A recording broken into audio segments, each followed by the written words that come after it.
In 1978, a researcher in Phoenix dropped indoor temperature from 104 degrees to 81 degrees using wet fabric and open windows. $2 in materials, 0 electricity. The thermodynamics are measured in the same BTUs used to justify $7,000 HVAC units. Yet 12 states passed laws effectively blocking this approach, while American households now spend $2,000 a year to stay cool. The science is proven. The history spans millennia. So why are you still paying? Harold Fenton, a building engineer working in Phoenix during the record-breaking summer of 1978, set out to test a simple question. Could a handful of everyday materials actually beat the desert heat? He selected a small, sun-exposed room where temperatures inside surged to 104 degrees Fahrenheit by late afternoon. With just 2 unglazed clay pots, a layer of sand, and a damp cotton cloth, Fenton assembled a basic evaporative cooling setup. The principle was straightforward. Water in the sand slowly wicketed into the cloth, and as dry air moved across the wet surface, evaporation drew heat from the surrounding air. Over the course of a single afternoon, Fenton tracked the temperature shift using calibrated thermometers placed at the center of the room and just outside the open window. By evening, the indoor reading had dropped to 81 degrees. That is a 23-degree reduction, achieved without a fan, compressor, or any electrical input. The only cost was about $2 in materials and a few refills of water. The science behind this result is well established. When water evaporates, it absorbs heat from its environment, a process quantified as the latent heat of vaporization.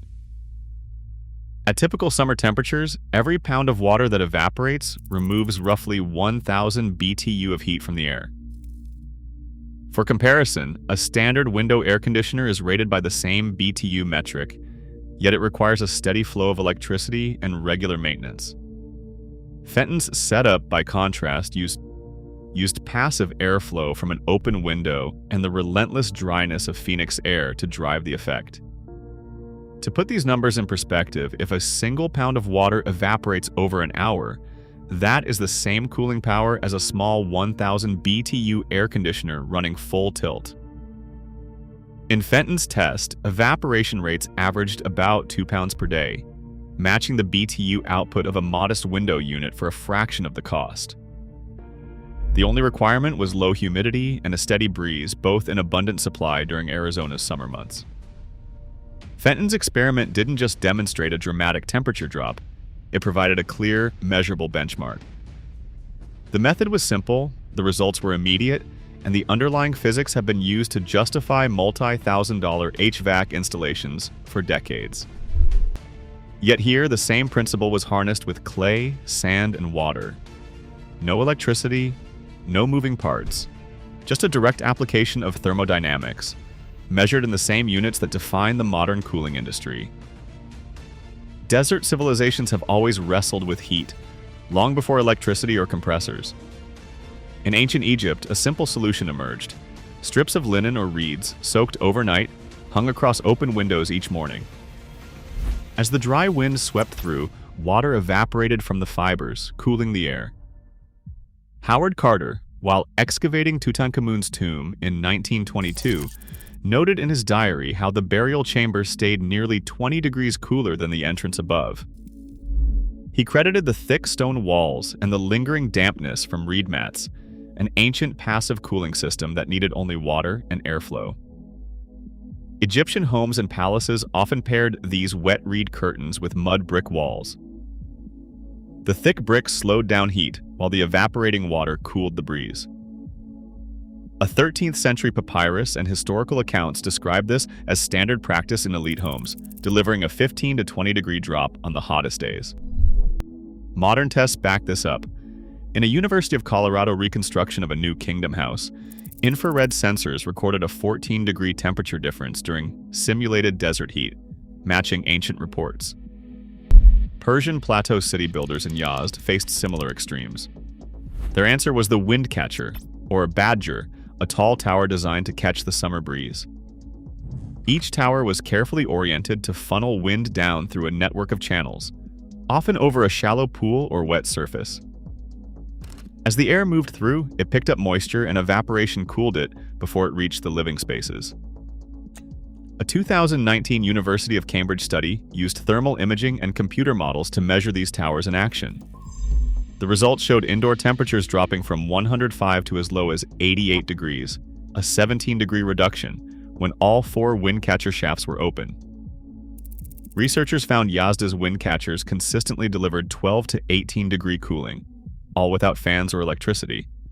Both the Egyptian and Persian systems relied on local materials, dry air, and a steady breeze.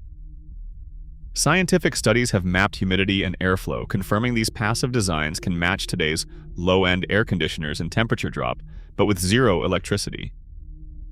Wall inscriptions, medieval treatises, and travel diaries all mention these methods, tracing a continuous thread of cooling wisdom from antiquity to today.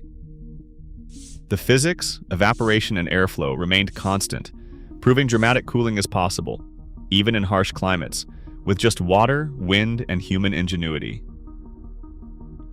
Government agencies and industry groups have long shaped what cooling technologies reach American homes. In the mid-1970s, claims surfaced that a Department of Energy report endorsed evaporative cooling as a viable, low-cost alternative. Yet no such report appears in federal archives, and no public record confirms a DOE-backed push for code changes on evaporative systems during that era. Instead, building codes and licensing requirements began tightening around the installation and modification of residential cooling systems. Several states introduced contractor license laws, citing safety and building standards, which effectively placed DIY cooling projects in a legal gray area.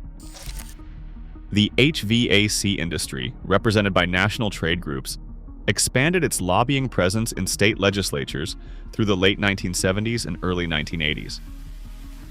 While there is no documented campaign to suppress evaporative cooling, the industry's influence grew as energy codes increasingly referenced mechanical refrigeration over passive or evaporative methods. In 1976, the Consumer Product Safety Commission issued advisories focused on electrical appliance safety, but no federal guidance specifically discouraged non-electrical evaporative cooling. Still, these changes, combined with evolving codes, made it harder for low-tech solutions to gain official approval or market traction. For homeowners, the financial consequences are clear. The average cost to install a central air conditioning system now ranges from $7,000 to $12,000, with annual maintenance contracts adding $500 to $800 per year. Electricity costs for cooling alone can reach $2,000 annually in parts of the Southwest, according to energy usage surveys. In contrast, the materials for a basic evaporative cooling setup, clay pots, sand, and a cotton cloth, cost under $2 and require no ongoing energy input. The regulatory and economic landscape has steered most consumers toward expensive, electricity-dependent cooling, leaving proven, affordable alternatives on the margins. A basic evaporative cooling setup can be assembled in less than 5 minutes.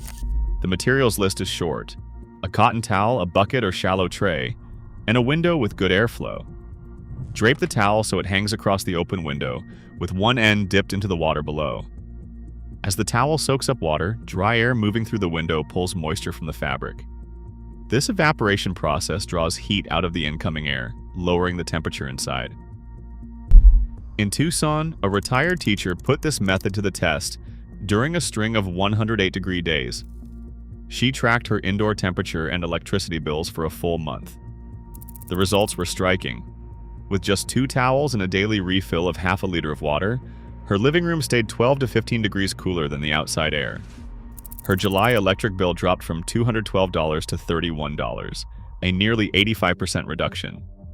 She estimated her daily cooling used about 1.5 kilowatt hours less electricity, simply by relying on passive airflow instead of running her old window AC. Dr. Emily Hart, a mechanical engineering professor at the University of Arizona, reviewed the setup and confirmed the numbers matched what her lab had seen in controlled tests. She said you can expect 10 to 18 degrees Fahrenheit drop in a hot, dry climate. The key is steady airflow and low humidity. Miguel Alvarez, who has shipped over 10,000 DIY cooling kits based on this principle, says customer data show average savings of 30% on summer utility bills. He said most people are surprised by how effective it is. You are using the same physics as $300 air conditioner, but with $2 worth of materials. The approach is not limited to the Southwest. Any dry, breezy environment can benefit. With water use as low as 0.5 liters per hour and no electricity required, the setup remains one of the most accessible and affordable cooling solutions available today. Today, U.S. households spend over $30 billion annually on air conditioning, while proven evaporative methods offer savings and sustainability for a fraction of the cost. As regulations and industry interests shape what's possible, the science remains unchanged. Sometimes, the simplest solutions are still waiting behind closed doors. Share your thoughts below.